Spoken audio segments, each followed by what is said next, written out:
Guys আসসালামু আলাইকুম। তোমরা সবাই কেমন আছো? আশা করি ভালো আছো। তো আমি তোমাদের জন্য একটা ব্লগ নিয়ে এসেছি, আর সেটা অত্যন্ত সুন্দরও দেখতে পাচ্ছ, কত সুন্দর গ্রামীণ পরিবেশ। আর আমি এখন মাঠে ধান খেতে কৃষক কিভাবে ধান থেকে চাল উৎপাদন করে এবং তা দিয়ে আমরা ভাত খাই, সেটাই নিয়ে আলোচনা করব এবং তোমাদের দেখাবো। যে দেখো, আমি প্রথমে এই যে ক্ষেত দেখতে এসেছিলাম, দেখতেছি যে এগুলি এই যে শুধু বের হচ্ছে ধানগুলি ছড়ি থেকে। এই যে কত সুন্দর লাগছে তখন, ওয়াও অনেক সুন্দর। তো আমি এগুলি দেখতেছি ঘুরে ঘুরে, আমার থেকে অনেক ভালো লাগছিল এগুলি দেখতে। তারপর আমি চলে গিয়েছিলাম, কিছুদিন পর আবার আসছিলাম, তখন দেখতেছি যে ধানগুলো একবার বের হয়ে যে একবারে পেকে গেছে। এই যে দেখো কত সুন্দর হলুদ হয়েছে ধানগুলি, দেখতে সোনালি, এবং অনেকে কাটাকুটি শুরু করছে ধান। এই যে দেখো, আর এটা হচ্ছে যে আমাদের ধান ক্ষেত, আমরাও ধান করেছি। এই যে আমাদের ধান কাটা শেষ, এখন এগুলি এক জায়গায় জড়ো করা হচ্ছে যে ধান নেওয়ার জন্য, যে মিশিং দিয়ে নেবে এগুলি থেকে ধান ছড়ি থেকে যে ধানগুলো আলাদা করবে সেজন্য ডাল দিচ্ছে, তারপর মিশিংয়ে নেবে। দেখো কত সুন্দর ধান ক্ষেত, ওয়াও সুন্দর লাগছে শুকনো। এখন দেখো ক্ষেতটা অনেক সুন্দর শুকনো, যে একদম এক জায়গায় জড়ো করানো হয়েছে। তার কিছুক্ষণ পর দেখো ঝড় বৃষ্টিতে আমাদের ধান ক্ষেতের কী অবস্থা হয়ে গেছে, একদম পানি হয়ে গেছে। যে এখন এই পানির মধ্যে ধান নিতেছে, মিশিং দিয়ে একদম আটকে যাচ্ছে, কিছু করার নেই, যেহেতু গুছিয়ে ফেলেছে সেজন্য। যে দেখো ধান খেতে কত পানি, অনেক কষ্ট হয়েছে। এই যে এখান থেকে আমরা ধান ছেঁকে ছেঁকে এখন বাড়ি নিব, এর জন্য সবাই দোয়া করবে। আর প্রত্যেকটা কৃষকে এভাবে যে এত কষ্ট করে তারপর ধান থেকে চাল বের করে, চাল হয়। যে এখন আমরা বাড়ি নিয়ে এসেছি, বাড়ি যেহেতু ভিজাতে এগুলি আমরা সিদ্ধ করে নিব। এই যে একটু ভিজিয়ে রেখেছিলাম, তারপর এখন আমরা এই যে একটা হাঁড়ির মধ্যে পানি দিয়ে, পানিটা গরম করে এখানের মধ্যে ধান ভর্তি করে এখন এগুলি ঢেকে দেব। এই যে এইভাবে ধানটা ভাপ দিয়ে নিতে হবে। যারা শহর এলাকায় থাকো তারা তো জানো না কিভাবে ধান হয়, তো তোমরা দেখতে পারো। যারা গ্রামে থাকো তারা তো অবশ্যই জানবে।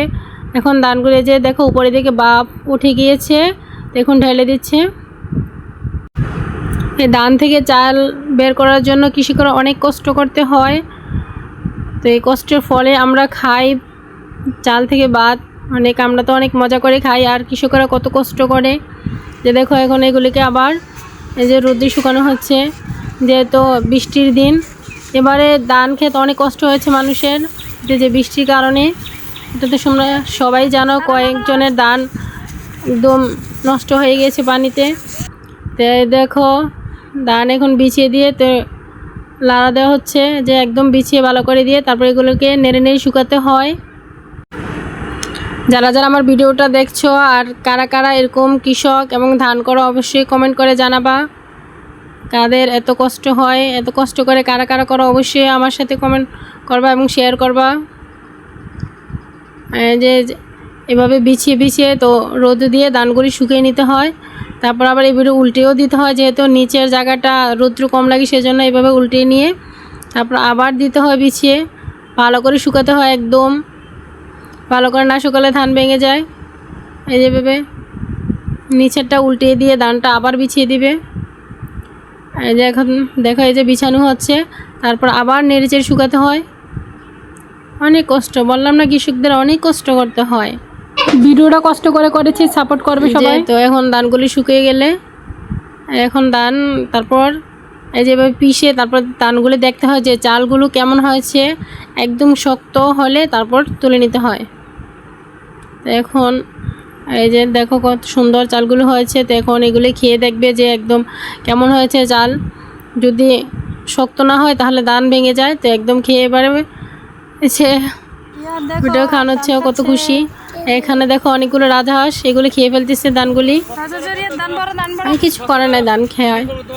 রাজহাঁস তো খেতেই পারে, অনেক ভালো লাগে। এখন এই যে শুকানো হয়ে গেছে, এখন এগুলি বস্তায় ভরে তুলে নিতে হয়। বস্তায় ভরানো হচ্ছে, যেহেতু শুকানো হয়েছে তো এখন বস্তায় ভরে এগুলোকে এক জায়গায় জড়ো করা হচ্ছে। যখন মিশিং আসবে তখন আবার এগুলিকে ভাঙাতে হবে, যে ধান থেকে চালগুলো বের করতে হবে ভাঙে। যে দেখো কত জায়গায় নিচ্ছি, বস্তায় নিতে হচ্ছে এগুলি। যে এগুলো হচ্ছে কৃষকদের কষ্টের ফসল, কষ্টের অনেক কষ্ট করে নিয়েছে। তো এই যে দেখো কীভাবে ভাঙাতে হয় ধান, এটাও দেখাচ্ছি, কিন্তু বলছিলাম যে A to Z দেখাবো তোমাদের। এখন দেখাচ্ছি যে কীভাবে, প্রথমে দেখালাম এই যে আলি থেকে কিভাবে ধান হয় এবং ধান থেকে আবার কিভাবে চাল বের করতে হয়, সবগুলো দেখিয়ে দিচ্ছি। কাদের কাদের ভালো লেগেছে আমার ব্লগটা অবশ্যই কমেন্ট করবা। যে দেখো, তো এখন এই যে এভাবে চাল বের করা হয়েছে, এই যে দেখো একদম চালগুলো পারফেক্ট হয়েছে। সব শেষে আমরা শুকরিয়া জানাই আল্লাহর কাছে, লাখ লাখ শুকরিয়া। আলহামদুলিল্লাহ, আলহামদুলিল্লাহ, আমাদের কষ্টের ফসল আমরা পেয়ে গিয়েছি। এই যে আল্লাহর রহমতের বৃষ্টি আবার শুরু হয়ে গিয়েছে।